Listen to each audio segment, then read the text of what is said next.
the Watergate Hotel. But this simple storage unit may soon claim its own place in the criminal history of Washington, D.C. So this is the place.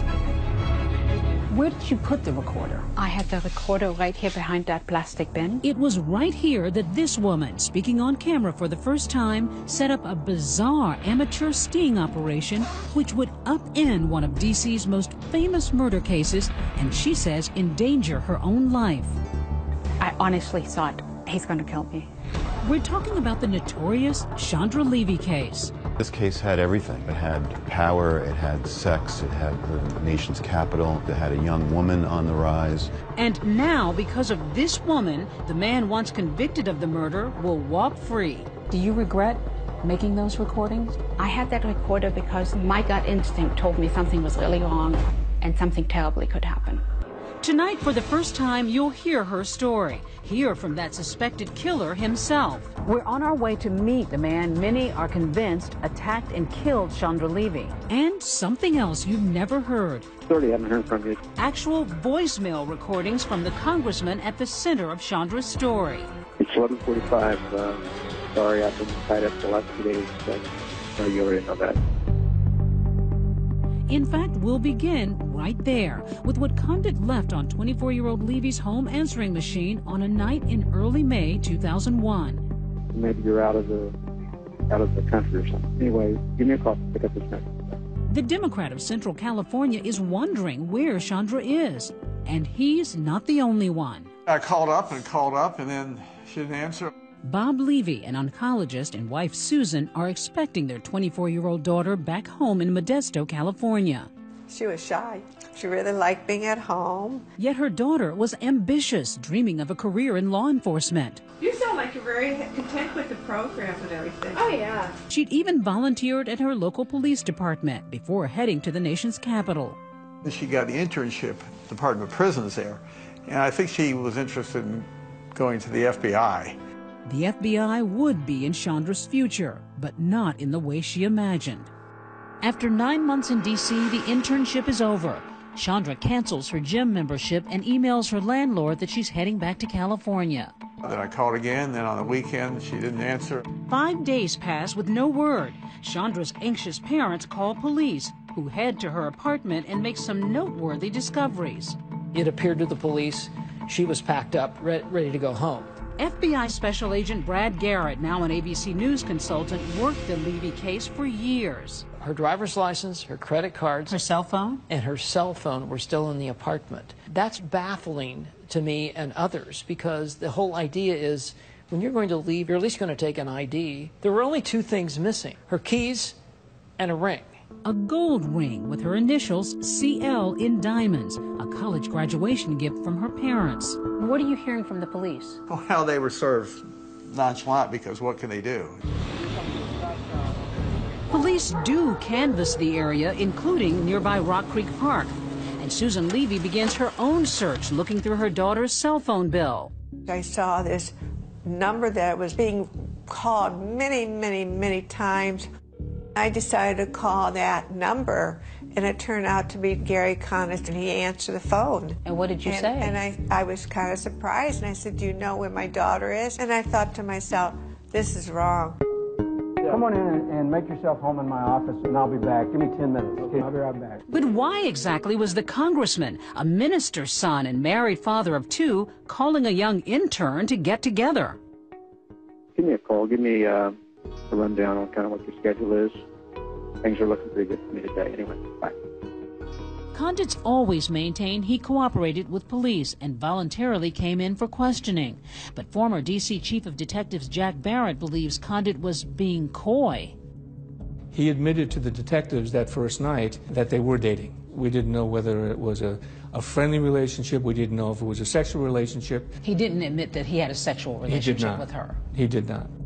Word soon leaks that Condit and Levy did have something going on. She'd even dropped hints to her family. Listen to this home video. Terrence also one of our ventures in D.C., the Bureau of Prisons, and a congressman's friend. And Chandra had vaguely described a romance to her co-worker, Sven Jones. When she spoke of her relationship, she never offered a name. She just said powerful person. Someone who she was in love with, someone who she could see making a life with. Talk of a congressional sex scandal sets off a media firestorm. Police have questioned Congressman Gary Condit, who has reportedly said Levy spent some time in his Washington, D.C. area condo. In front of Gary Condit's office, the whole street was blocked off with TV trucks every day. Out in front of the Levy's house, the same thing, TV trucks, camera crews. Were you wondering or worrying for a second whether your father was somehow implicated in this? No, I knew he wasn't. I knew he had done nothing wrong, illegally wrong. When folks start calling my dad a murderer, it's wrong. Chad is Condit's eldest child, a top aide to the governor of California when the Levy case broke. He hadn't hurt her, hadn't obstructed justice, told the law enforcement people from the start what the deal was. The Levys aren't buying it and take their suspicions public. We would ask Congressman Condit and anybody else with information to please come forward. Please cooperate with the police. Do you know anything about where Chandra Levy is? From the very beginning, he was trying to protect his professional reputation as a congressman. Excuse me. He was the one that created this problem for himself. We had no place to turn other than to try and focus on him. Congressman, why won't you take a polygraph? It becomes the summer of Condit. American TV's saturated with daily images of the gaunt congressman, grinning through clenched teeth as he tries to maintain a facade of normalcy. Gotta get to work, guys. Wish I would have gave him better advice. I mean, I wish somebody would have. You have a relationship of friendship that is hard to explain. Yet his dad will have some more explaining to do. Did you urge Anne-Marie Smith to lie? People come forward alleging Condit had relationships with other women. He declines to discuss those allegations. And we identified a number of women that were dating him while he was here in D.C. and his family was back in California. The floodgates are open. Where is Chandra? Protests call for Condit's resignation. Up next, while police aren't turning up any breaks in the case, Okay, folks, we are ready to go. Condit turns up on television for a historically awkward interview on ABC. Congressman Condit, do you know what happened to Chandra Levy? What a twisted tale already. I'm David Muir. And I'm Elizabeth Vargas. That question, what happened to Chandra Levy, was going to be front and center at an all-new trial taking place right now. But that trial was scuttled because of the stunning new information you're about to hear. An explosive new 7-hour recording that has turned a case that was solved into a mystery all over again. So join us right here tonight as we take you into Rock Creek Park, video never seen before, right from the crime scene. How you doing? It's the summer of 2001, and Gary Condit's role in the Chandra Levy case is blocking out the sun. So the pressure is mounting on Congressman Condit. The parents turn up the heat on Gary Condit. The story was a congressman with an intern. It wasn't the story about this poor girl being missing and all these families being destroyed over this. Posters of the young intern are plastered from the Potomac to Capitol Hill. Her parents determined to keep their missing daughter in the public eye. Where is Chandra? They make the rounds on television. We just want her back. But it's not easy to maintain a brave face. Help us. Help us find her. That's Dr. Levy breaking down on ABC Sacramento affiliate KXTV. Police continue grilling the congressman, trying to tamp down the speculation. The congressman was not a suspect before the meeting, he was not a suspect during the meeting, and he is not a suspect since the meeting. Yet the Levys are convinced that Condit not only committed adultery, but perhaps something much worse. I urge him, if he does have any information, please be man enough to step forward. Hoping to change the narrative, Condit agrees to a national television interview with ABC's Connie Chung. He felt as if I was interrogating him under a hot light. In many ways, I was. 24 million people watched the interview. It went a lot like this. Congressman Condit, do you know what happened to Chandra Levy? No, I do not. Did you have anything to do with her disappearance? No, I didn't. Did you kill Chandra Levy? I did not. We had a close relationship. I liked her very much. May I ask you, was it a sexual relationship? Well, Connie, I've been married for 34 years, and I've not been a perfect man, and I've made my share of mistakes. But out of respect for my family and out of a specific request from the Levy family, I think it's best that I not get into those details about Chandra Levy. Was that respect for you? I laughed about it because I thought it was so false, phony. It's just his way of weaseling out of it. It was preposterous. You just have to shake your head and say, why would he even agree to do the interview if he's not going to be forthcoming? All new Dr. Phil. Just last week, Condit gave his first interview in 14 years to Dr. Phil. Came by your condo once? Well, maybe twice. He may have looked somewhat different, but he sounded pretty much the same. Why is it you will not answer publicly whether or not you had a sexual relationship with Chandra Levy? I haven't, answered that question publicly for 15 years, and I'm not going to change my position or my view on that today. But if Condit is reluctant to speak frankly, the forensic evidence speaks for itself. Chandra Levy's panties, taken from her apartment shortly after her disappearance, contained bodily fluids. DNA tests determined the fluids came from Gary Condit. And yet, think what you will of Gary Condit, there's no evidence he was involved in Chandra Levy's disappearance. Most of us in the police department and the FBI agreed that he was not our suspect, and that we needed to be looking elsewhere. The case of the missing Washington intern. As the case continues to dominate the news, it seems nothing can trump the story of the missing intern and her friendly congressman. Until, of course, something does. And then September 11 happens. What happened to you and your investigation and your detectives? The media attention went away. We lost a big helping hand with the FBI because devotion of resources to terrorism, things changed dramatically. With the world's attention diverted, the Levys are left with little to go on. Because there's no body, you still hope she's alive somewhere, like with any missing person. That's all you got is hope. As the case loses momentum, Gary Condit lost his congressional seat. Condit loses his bid for re-election to nobody's surprise. Very difficult to win a race when you're being accused of murder.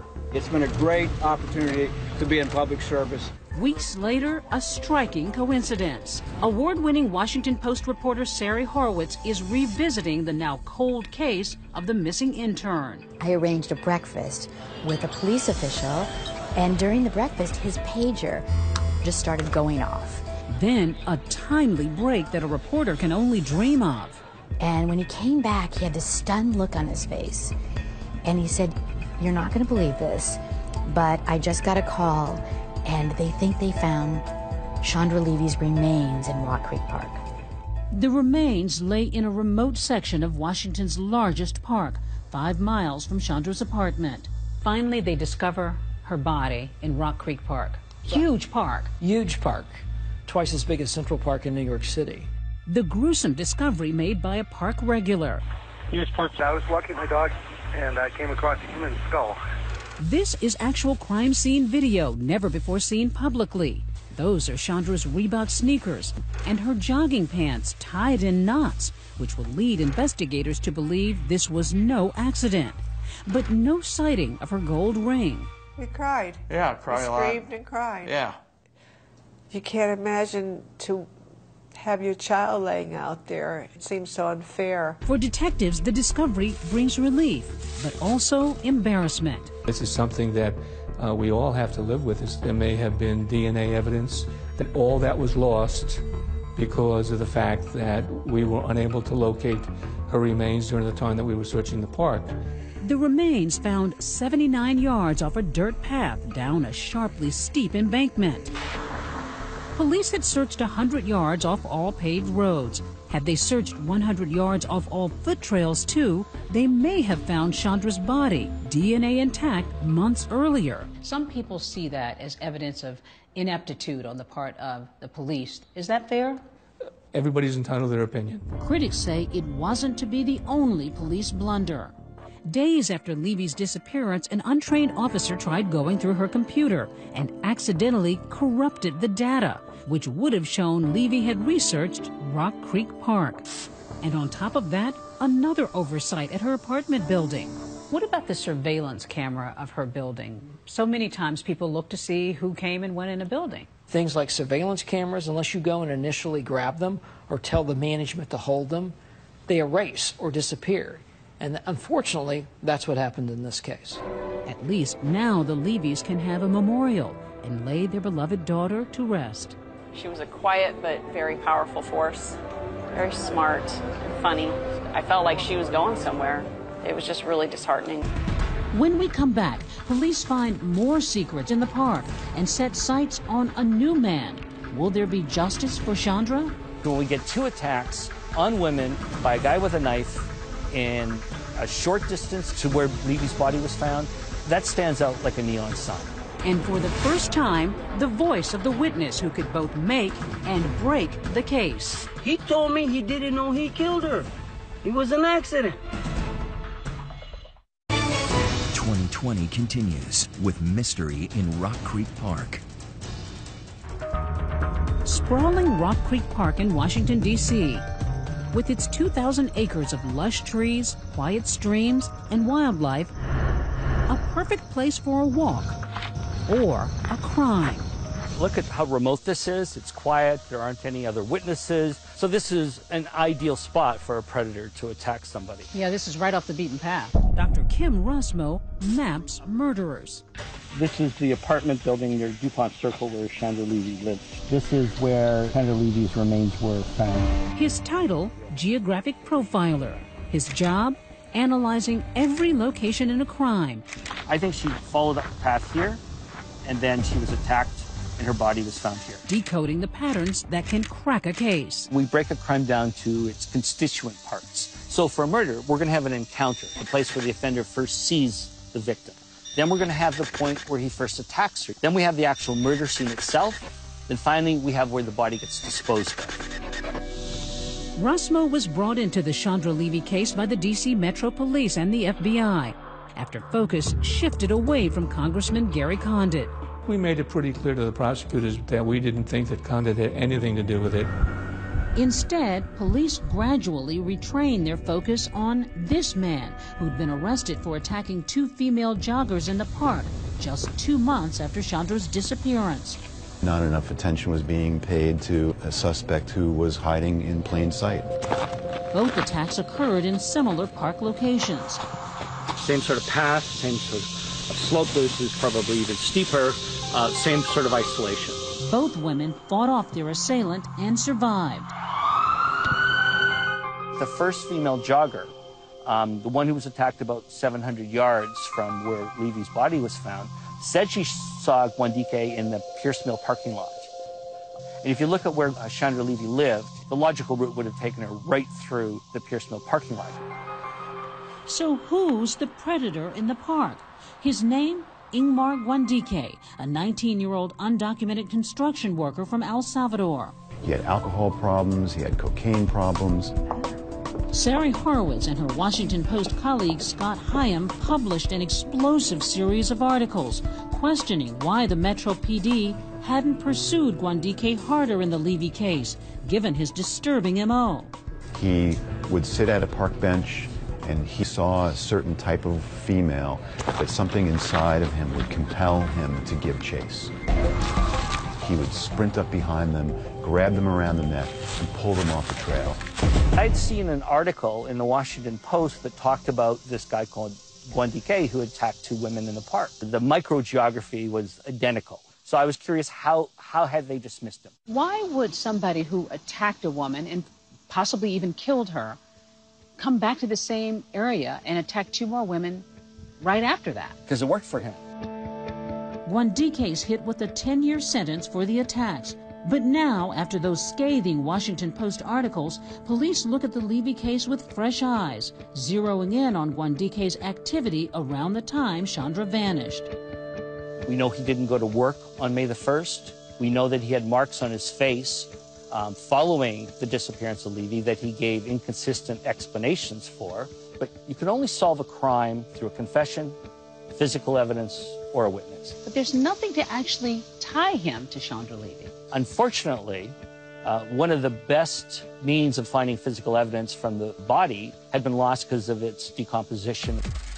But all is not lost. Coming up, police find something. Make that someone who they say will finally connect Wandike to Chandra Levy. The arrestee is Ingmar Wandike. And still to come, what role does this woman, an extra from House of Cards, and her secret 7-hour recording have to do with the case? I feel like I'm in the House of Cards. It's been nearly a decade since Chandra Levy's disappearance, and now prosecutors finally bring murder charges against Ingmar Wandike and take him to trial. The Chandra Levy trial is set to begin today. A case that once riveted the nation. What was it like for you being at that trial? It wasn't easy. Cameras aren't allowed in the courtroom, but the emotional testimony from 2 female joggers who survived Wandike's attacks take the gallery's breath away. It's almost like Chandra is testifying through these women on the witness stand. Gary Condit has been diligently avoiding the spotlight, but now finds himself right back in the middle of it. Mr. Condit, anything you want to say? Called to testify, he heads to court with a media circus in tow. I think he was kind of the elephant in the room, and they needed to demystify him. Former U.S. Attorney Tim Hapey prosecuted cases in the D.C. office. It would have been too easy if he were a silent presence for the defense to suggest directly or subtly that he was the real culprit.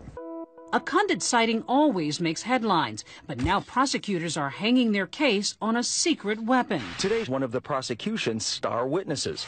Meet Armando Morales, a California gangster with a record and tattoo to prove it. That paw print marks him as a member of the Fresno Bulldogs, a gang notorious enough to merit a documentary on the History Channel. Here's Morales' cameo. A bulldog named Armando Mousy Morales. Back in 2006, Morales and Wandike were sharing a federal prison cell for separate crimes. Now, on the stand, Morales makes a stunning allegation. Wandike made a detailed confession to the Levy murder. Juror Cherie Bacon. His testimony was convincing. He knew certain things. After Morales' testimony, Wandike is found guilty and sentenced to 60 years in prison. A jury convicted Ingmar Wandike on 2 counts of first-degree murder. The results of the verdict may be guilty, but I have a lifetime sentence of a lost limb missing from our family tree. One of the country's longest ongoing murder mysteries is finally over. Or is it? The conviction starts to wobble 2 years later when the defense discovers that the snitch, Morales, concealed a crucial fact from the jury. He'd had a history of working with law enforcement. Knowing those prosecutors, my guess is they had no idea until after the fact about Mr. Morales' prior cooperation. Maybe they should have. Honest mistake or not, it's a big enough deal to make some very big news. The accused killer is getting a new trial. What happened for you when you heard that Wandike was going to get a new trial? There was a part of me that said, well, maybe Mr. Condit's going to be asked to come back and talk a little bit more in depth. Susan's instincts are spot on. A major development in one of the biggest murder cases of the last 2 decades. The defense is pointing the finger at California Congressman. Wandike's attorneys allude to a defense straight from 50 Shades of Grey. They wanted to develop information about other relationships he had that may have involved rough sex play. It looks like Condit's sex life could be on trial, but wait. Out of nowhere, this woman is about to crash into the case. Things will never be the same. A 15-year-old murder case is turned on its head because of you. Did you ever expect that? No, absolutely not. She's reluctant to talk to us, saying she's in danger and keeps her whereabouts secret. You don't want us to say where you are? I feel unsafe. Her name? Babs Proler, a small-time actress originally from Germany. An extra, coincidentally, in the smash political drama, House of Cards. We overcame those tensions. So how exactly did she land a role in a famous D.C. murder case? I mean, sometimes real life, I think, can be stranger than fiction. Absolutely. Her strange tale begins this past July in Annapolis, Maryland. Babs is going through rough times and staying for a while at this country inn and suite. During her stay, she crosses paths with a mysterious middle-aged man who calls himself Phoenix. He was very kind. He was very friendly. He seemed like a very personal, nice guy. Was there a spark going on here? No, there was no spark. But they grow closer and a friendship ensues. Phoenix even babysits Babs' golden retriever, Buddy, while she's out of town. That's him with Buddy, and Buddy actually has a paw up there on him. But don't let those sweet selfies fool you. Phoenix has a paw of his own, that tattoo marking him as a former gangster from the Fresno Bulldogs. He is, in fact, the same snitch who testified so convincingly at the Chandra Levy trial, Armando Morales. His face changed completely. It went from this gentle, kind, caring guy into a look that almost scared me a little. Trusting his new friend, Morales reveals he's just done 20 years in prison. I said, 20 years? You must have almost killed someone to be in for 20 years. And his answer was, I wish it would have only been one person. So what's he doing here? Morales explains he's the key witness in the upcoming retrial of Ingmar Guandike. While preparing to testify, the government has put him up in the hotel with a cell phone, a room key, and some cash, and strict orders not to blow his cover. What did you think? I was intrigued of his involvement, what he knew. She's intrigued enough to continue the odd friendship, but also scared that the criminal could hurt her or those close to her. So she makes a fateful decision. Babs says that for her own protection, she begins recording her conversations with Morales in the hotel, in the car, even in this storage locker where he's helping her organize her things. This is where you recorded it all, mostly. I did. Next, those secret recordings that will rock the Levy case and get a convicted killer out of prison. Let's go in there. He told me he didn't know he killed her. What started as a circus ended as a circus. A row of storage units near Annapolis, Maryland. Isolated, a little spooky. Maybe not the first place you'd pick to secretly record a career criminal. But then again, you're not Babs Proler. So this is the storage facility, and this is the unit that I worked with Armando. And you had your recorder on you when you were in here? I did. I put it actually right here on the shelf. Do you see yourself as some kind of an investigator? Is that what you're out to do? Are you out to get the attention? No, I didn't want to have my name really involved. It wasn't supposed to be exposed at all. I only started taping because I truly was afraid. 2020 has obtained 7 hours of conversations between Babs and her new friend Armando Morales. I got 22-year sentence for gang racketeering. The prison snitch so crucial to the Chandra Levy investigation. I feel like I'm back on TV, like an episode of House of Cards, you know? Funny. The tape seems to reveal that the ex-con Armando Morales hasn't forgotten his gangster past. I brought a hoodie. I bought dark clothes. I was ready to confront that. He's not going to get away with that. And listen to how he brags about cooperating with law enforcement to put Ingmar Guandike away for the Levy murder. I'm under the protection of the U.S. government. I think he was trying to impress an attractive woman. He had been in prison for 20 years. He's about to testify in one of the biggest trials in the United States, and to be talking to a stranger, it was a rookie move for a lifelong criminal. When conversation turns to the Levy case, Morales tells Babs what he told the court, that Guandike told him the crime was a robbery gone wrong. It was an accident. He didn't know he killed her. He went back. That was his area to steal and rob. Curious Babs starts probing, telling Morales she's not convinced the right guy is behind bars. Wait a minute. The dude that I testified, he committed the homicide. Are you sure? Why wouldn't I be sure? People talk. They just brag about stuff to make sure that they look good. I don't know. I can't answer that. Anytime I ask a really detailed question, he would go into, don't go there. He's got other victims. That he killed? Don't go there. There was only skeleton. Don't go there. You said he didn't mean to kill her. He robbed her and... Well, no, he's in the cell with me. Do you think he's going to tell me I meant to do that? Come on. Hello? But why would he pay?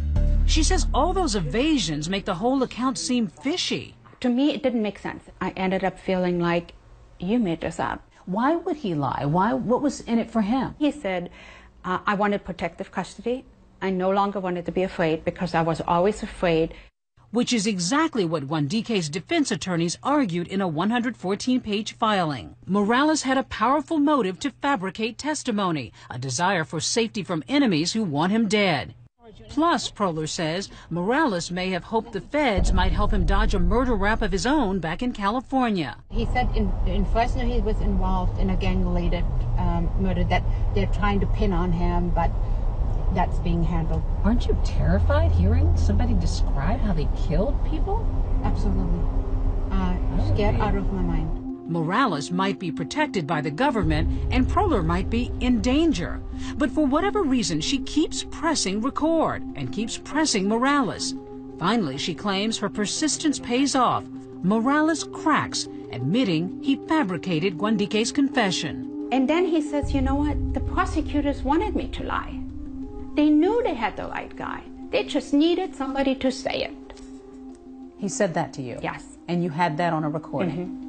Of course, we wanted to hear that part of the recording, but get this, after repeatedly assuring us it exists, Proler has not produced it. Prosecutors have categorically denied what they call baseless allegations. Some people would say you have credibility issues.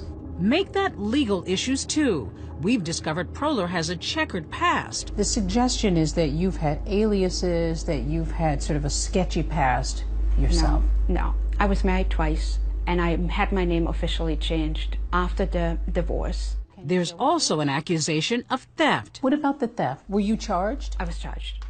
Enough to earn her 3 years probation. Some would say you're a scam artist. True? I've never taken anything from anybody. I have not taken money. What am I trying to scam out of this? Okay, maybe it was just a passion for justice that then drives Proler to reach out to Chandra Levy's mom, Susan. What did she say? Morales lied about Wandike's confession. And what are you making of this? And I thought, oh my God, this is so weird. Why don't you send a tape for both the prosecutor and the defense team?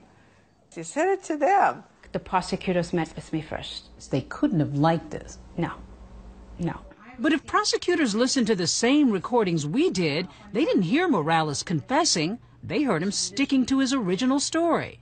He told me he didn't know he killed her. It was an accident. He didn't recant his testimony. In fact, he doubled down on his testimony. Morales' attorney tells 2020 he never told Babs he made up the confession.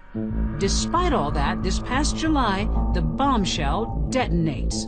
There is a stunning turn tonight. Prosecutors suddenly dropping murder charges. The U.S. Attorney's Office drops the case, releasing a tersely worded statement. The office has concluded it can no longer prove the murder case against Mr. Wandike beyond a reasonable doubt. The multi-million-dollar question, why would they drop the Chandra Levy case? Clearly something occurred which probably eliminated Morales as a witness. On those tapes, he brags a lot about his thug life and his life as a criminal. Oh, they send some people to shoot up all the car dealers' businesses. It's a defense attorney's dream come true. It would be a subject of cross-examination, and the calculus could have been, there's just too much baggage for this witness, too many things that he has said and done. Whatever Proler's true intentions, the Chandra Levy case is now in shambles.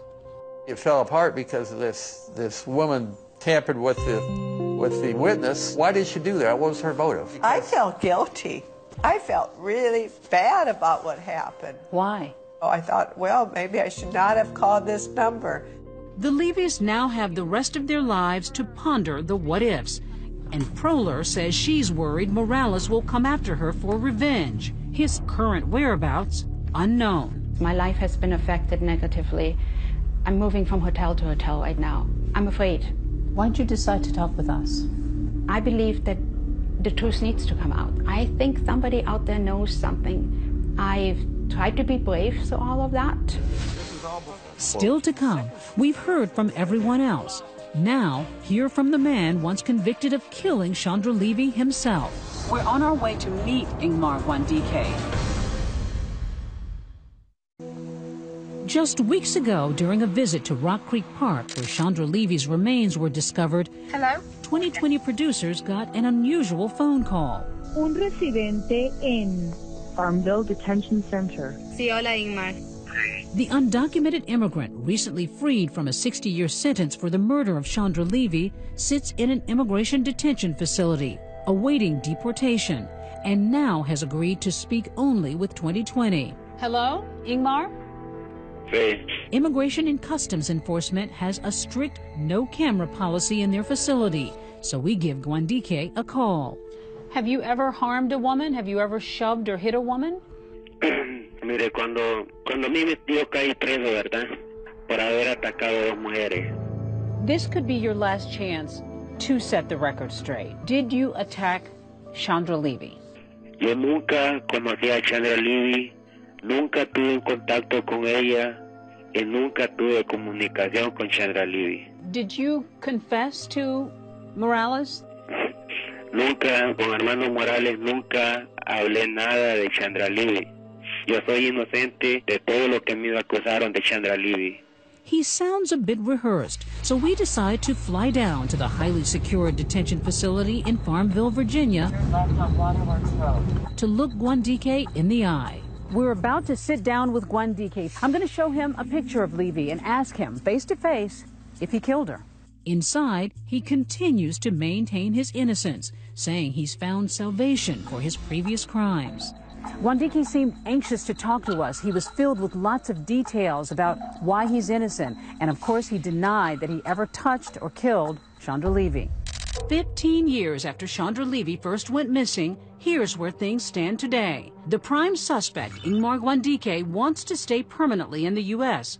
It's unlikely that will happen. He's clearly got aggravated felonies, which is grounds for deportation. Disgraced Congressman Gary Condit is out of politics and for the most part out of the public eye. But there he was last week plugging his new book on Dr. Phil. I'm not the victim in this. The real victim in this is Chandra and her family. The reporters Sari Horowitz and Scott Hyam wrote a book about the tangled investigation called Finding Chandra. Both insist the misguided focus on Condit is the reason Levy's killer is not behind bars. From the beginning to the end, terrible mistakes by police and prosecutors, and in the end, no justice. The investigation is described to 2020 as open but not active. The last hope could hang on that precious golden clue. Her ring is still missing. Wandike may have sold it or gave it to somebody. You know, hopefully they'll watch this program and let the police know. Whoever has that ring knows something about her disappearance and murder. Finally, Chandra's parents, deprived of their daughter, deprived of justice, find some comfort in spiritual hopes. Happy birthday, love, Uncle Tom. Are you preparing for the possibility that you may never know what happened to your daughter? One day I would be with our daughter, and whether we'll get an answer from God or not, I don't know. We'll find out then. And then maybe what Sean would have said is, what difference does it all make? And despite our request, Gary Condit declined to speak to 2020, his attorney reiterating that he was completely exonerated. And with no new evidence, it is unlikely Wandike will be tried again. After tonight, do you think he had any role in the murder? Let us know on Facebook and on Twitter. Use the hashtag ABC2020. And of course, join us next Tuesday night for our election coverage. America saying, finally, it's here. I'm David Muir. And I'm Elizabeth Vargas. For all of us here at ABC News in 2020, good night and have a great weekend. Her name is Babs Proler, a small-time actress. That's her on the right behind Kevin Spacey on House of Cards. Babs agreed to tell 2020 her story. Aren't you terrified hearing somebody describe how they killed people? Absolutely. Scared out of my mind. 2020 has obtained 7 hours of conversations between Babs and her new friend Armando Morales, I did my time. the prison snitch so crucial to the Chandra Levy investigation. You said he didn't mean to kill her, he robbed her and... Well, no, he's in the cell with me. Do you think he's going to tell me I meant to do that? Come on. Hello? But why would he say? I think it was absolutely my tapes that blew it out of the water. This simple storage unit doesn't look like much. This is the place. But it was right here that this mystery woman sprang a bizarre sting operation that would blow the doors off one of the biggest scandals our nation's capital's ever seen. We're talking about the Chandra Levy murder case. Disappearance of a college student. A story that captured the nation with a riveting combination of sex, politics, and police procedure. A story that devastated a family. Torpedoed the career of an aspiring congressman. May I ask you, was it a sexual relationship? And now, because of this woman, is an unsolved mystery once more. Babs Proler is speaking exclusively with 2020 about her story that began this July when she ran into Armando Morales, the jailhouse snitch and star witness in the Levy case. Where did you put the recorder? I had the recorder right here behind that plastic bin. What did you think? I was intrigued of his involvement, what he knew. The dude that I testified, he committed the homicide. Are you sure? Why wouldn't I be sure? People talk. They just brag about stuff to make sure that they look good. I don't know. I can't answer that. The light went off in your head. Yeah, to me it didn't make sense. And I ended up feeling like, you made this up.